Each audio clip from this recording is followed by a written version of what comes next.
જૂની પેન્શન યોજનાની માંગને લઈ શિક્ષકોએ પોતાનો વિરોધ વધુ મજબૂત બનાવ્યો છે, વધુ આક્રમક બનાવ્યો છે। આંદોલનને વેગ આપવા નક્કી કરી અલગ અલગ રણનીતિ। કાલે મુખ્યમંત્રીને ઉપવાસ આંદોલનનો લેટર આપવામાં આવશે।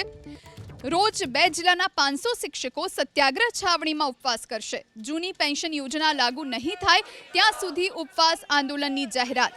જૂની પેન્શન યોજના મુદ્દે વધુ એકવાર આંદોલનની શરૂઆત। રાજ્યભરમાંથી શિક્ષકો આજે ગાંધીનગર પહોંચ્યા। સત્યાગ્રહ છાવણી ખાતે એક દિવસના ધરણા પ્રદર્શનનું આયોજન કરવામાં આવ્યું, જેમાં શિક્ષકોએ હાથમાં પોસ્ટર અને બેનર સાથે વિરોધ પ્રદર્શન કર્યું। શિક્ષકોએ માંગ કરી કે નવી પેન્શન યોજના રદ કરી જૂની પેન્શન યોજના લાગુ કરવી જોઈએ। શૈક્ષિક મહાસંઘના આંદોલનને વિવિધ સરકારી કર્મચારી સંગઠનોએ પણ ટેકો આપ્યો।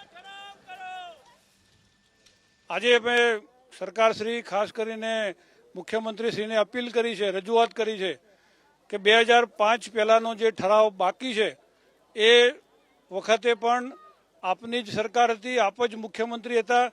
ગુજરાતના બધા જ મંત્રી સમૂહની કમિટી વચ્ચે સ્વીકાર થયેલી વાત છે। આ ઠરાવ કેમ નથી થતો એનું કારણ પણ અમને ખબર નથી।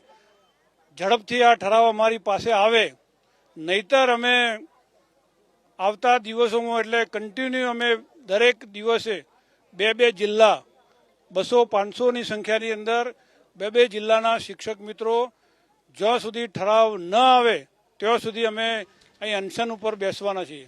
આજે અમે આ જાહેરાત કરી છે।